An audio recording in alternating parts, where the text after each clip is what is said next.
Hai, apa kabar semua? Bismillahirrahmanirrahim. Assalamualaikum warahmatullahi wabarakatuh dan salam terus berkongsi. Baiklah, jom belajar Bahasa Melayu tahun 6, Sekolah Jenis Kebangsaan.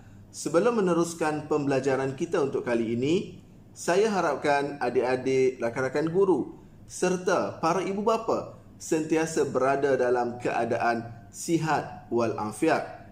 Baiklah, kali ini kita akan belajar dalam tema yang ke-8, iaitu ekonomi, keusahawanan dan pengurusan kewangan. Dan kita akan belajar dalam unit yang ke-22, iaitu majukan ekonomi kita. Jadi adik-adik dan juga rakan-rakan guru sekalian bolehlah merujuk buku teks Bahasa Melayu tahun 6 Sekolah Jenis Kebangsaan KSSR Semakan 2017 pada muka surat 150. Baiklah, standard kandungan yang kita akan belajar kali ini ialah 1.3, iaitu bercerita dan menceritakan perkara yang didengar, ditonton dan dibaca dengan sebutan dan intonasi yang betul. Seterusnya, standard pembelajaran pula yang kita akan belajar kali ini ialah 1.3.1, iaitu bercerita dengan sebutan yang betul, intonasi, gaya dan ekspresi yang sesuai. Baiklah, objektif pembelajaran yang kita ingin capai dalam pembelajaran kali ini ialah murid-murid, iaitu adik-adik sekalian dapat mempersembahkan cerita dengan sebutan yang betul, intonasi, gaya dan ekspresi yang sesuai. Baiklah, jom kita bersama-sama lihat gambar dan juga frasa yang terdapat dalam muka surat ini.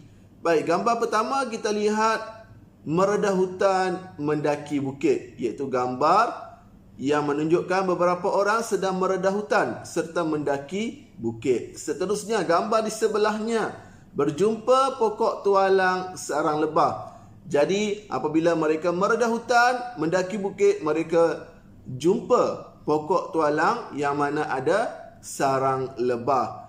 Baiklah, seterusnya gambar yang ketiga, membuat pemijak, iaitu mereka membuat pemijak pada batang pokok tualang supaya dapat memanjat pokok tersebut. Seterusnya, memanjat pokok berwaspada, iaitu terdapat seorang daripada mereka memanjat pokok tualang itu secara ataupun dengan berwaspada. Baiklah, gambar di bawah mengumpulkan madu botol, yang mana kita dapat lihat setelah memanjat pokok tualang, mereka mendapatkan madu yang terdapat di dalam sarang lebah tersebut dan mereka mengumpulkan madu ke dalam botol. Seterusnya, kita lihat gambar dijual laris khasiat kesihatan mencegah, iaitu menceritakan tentang madu tualang yang mereka ambil. Dan yang terakhir, wah berapa untung, maksudnya hasil jualan madu tersebut mereka dapat untung dan mungkin ataupun jualan mereka laris di pasaran. Baiklah, jadi berdasarkan gambar dan frasa ini, adik-adik perlulah membina ataupun menghasilkan sebuah cerita dan nanti perlu persembahkan cerita tersebut di dalam kelas ataupun di hadapan rakan-rakan anda. Baiklah, ini cikgu bantu kamu yang mana cikgu telah hasilkan sebuah cerita. Jadi kita akan baca bersama-sama. Adik-adik bolehlah gunakan cerita ini ataupun cerita kamu sendiri untuk dipersembahkan kepada guru dan juga rakan-rakan anda. Baiklah, jom kita baca bersama-sama cerita yang telah dihasilkan ini. Pakcik Sapian, bapa saudara Abong. Beliau mencari rezeki dengan memungut hasil hutan. Pada suatu hari, beliau dan rakan-rakannya masuk ke hutan untuk mencari madu lebah tualang. Mereka memulakan perjalanan pada awal pagi. Mereka meredah hutan dan mendaki bukit untuk tiba di tempat yang dituju. Setelah lama berjalan, Akhirnya mereka berjumpa dengan sebatang pokok tualang yang tinggi. Di dahan pokok itu terdapat sarang lebah yang besar. Pakcik Sapian dan rakan-rakannya segera membuat pemijat.